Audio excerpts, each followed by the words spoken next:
ایک مرتبہ لاہور کا ایک نوجوان میرے پاس آیا، اب اس کی شادی 1-2 مہینے پہلے ہوئی تھی، اور شادی کے چند ہی دنوں بعد یہ سلسلے میں داخل ہو گیا، بیعت ہو گیا۔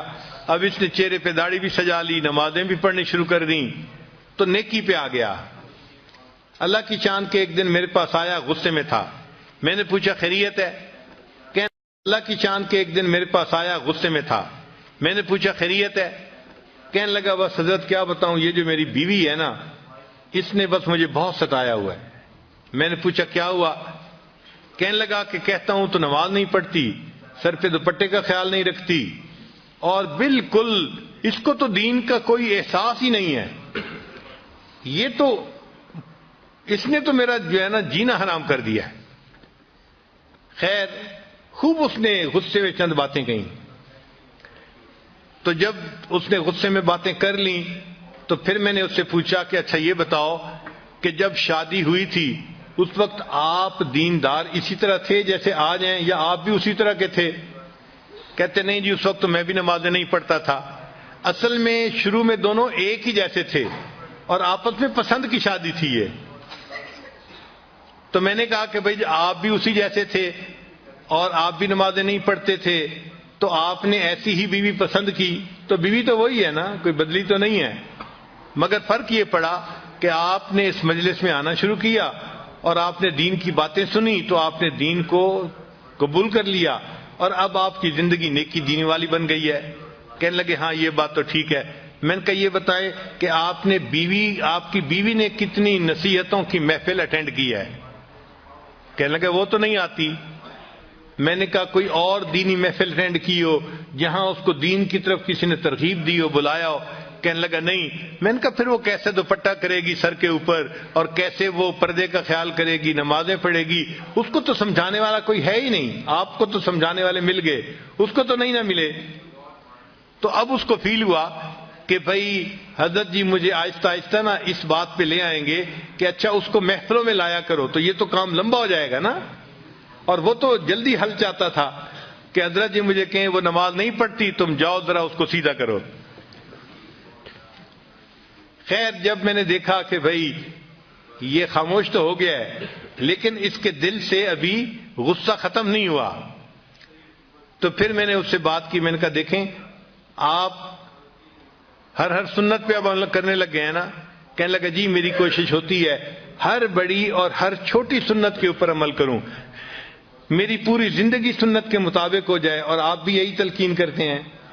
میں نے کہا اچھا میں آج آپ کو ایک سنت بتاتا ہوں، آپ اس کے اوپر عمل کریں۔ کہنے لگا جی۔ میں نے کہا آپ واپس جاتے ہوئے کسی دکان سے مٹھائی کا ڈبہ ساتھ لے جائیں، اور جب گھر جائیں تو دسترخوان پہ جب ڈبہ رکھا جائے تو اس میں سے مٹھائی کا ایک پیس اٹھا کے اپنی بیوی کے منہ میں ڈالنا۔ جب میں نے کہا تو مجھ سے پوچھا جی؟ میں نے کہا بھائی میں فارسی نہیں بول رہا، میں آپ کی زبان میں ہی آپ سے گفتگو کر رہا ہوں کہ آپ ایک مٹھائی کا ڈبہ لے کے جائیں اور بیوی کو ہدیہ دیں، اور جب دسترخوان پہ وہ ڈبہ رکھا جائے تو اس میں سے ایک پیس اٹھا کے تو اپنی بیوی کو مٹھائی کھلائیں۔ جب میں نے کلیئر لفظوں میں پھر کہا پھر اس کو بات سمجھ میں آئی۔ کہنے لگا جی بہت اچھا۔ خیر وہ بندہ چلا گیا۔ اللہ کی شان کے چند دنوں کے بعد وہ آیا اور اس کی آنکھوں سے آنسو تھمتے نہیں تھے۔ میں نے پوچھا کیا ہوا؟ کہنے لگا حضرت خوشی کے آنسو ہیں۔ میں نے پوچھا کس خوشی کے؟ کہنے لگا کہ میں جاتے ہوئے مٹھائی کا ڈبہ لے کے گیا اور گھر والوں نے پوچھا بیوی نے کہ یہ کیا لائے؟ تو میں نے کہا میں آپ کے لیے گفٹ لے کے آیا ہوں۔ تو بڑی حیران ہوئی، اچھا آپ میرے لیے گفٹ لے کے آئے ہیں؟ میں نے کہا ہاں۔ تھوڑی دیر کے بعد پھر کھانے کا وقت آیا تو کھانے کے دسترخوان پر کھانا لگ گیا اور وہ مٹھائی کا ڈبہ بھی وہیں تھا۔ کہنے لگے میں نے آپ کی جو ہے وہ نصیحت کے مطابق مٹھائی کا ایک پیس اٹھایا اور ایک گلاب جامن میں نے اپنی بیوی کے طرف کیا، تو وہ میری طرف دیکھنے لگی کہ کیا مطلب ہے؟ میں نے کہا کہ یہ میں تمہیں خود اپنے ہاتھوں سے کھلانا چاہتا ہوں۔ کہنے لگے وہ حیران۔ خیر اس نے وہ گلاب جامن تو کھا لیا، پھر اس کے بعد تھوڑی دیر وہ سر جھکا کے بیٹھی رہی، کچھ سوچتی رہی۔ پھر مجھے کہنے لگی آپ نے آج ایسا کیوں کیا ہے؟ پہلے تو کبھی نہیں کیا۔ تو کہنے لگا کہ میں نے اسے کہا کہ حضرت نے مجھے بتایا کہ یہ نبی علیہ الصلوۃ والسلام کی سنت ہے، میں نے اس سنت کے اوپر عمل کیا ہے۔ کہنے لگا جب میں نے یہ بات بتائی میری بیوی کی آنکھوں میں سے آنسو ٹپک پڑے اور وہ کہنے لگی اچھا یہ نبی علیہ السلام کی سنت تھی؟ میں نے کہا ہاں۔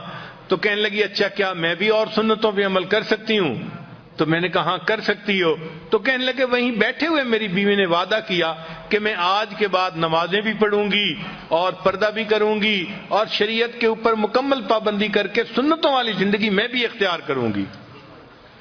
نبی علیہ الصلوۃ والسلام کی ایک سنت نے پورے گھر کے ماحول کو بدل کے رکھ دیا اور وہ بچی نیک بن گئی اور بعد میں وہ بچی عالمہ بھی بن گئی۔ تو گھر کے اندر نیکی کا ماحول رکھنا، نیکی کی تلقین کرتے رہنا، یہ خاوند کی ذمہ داری ہوتی ہے۔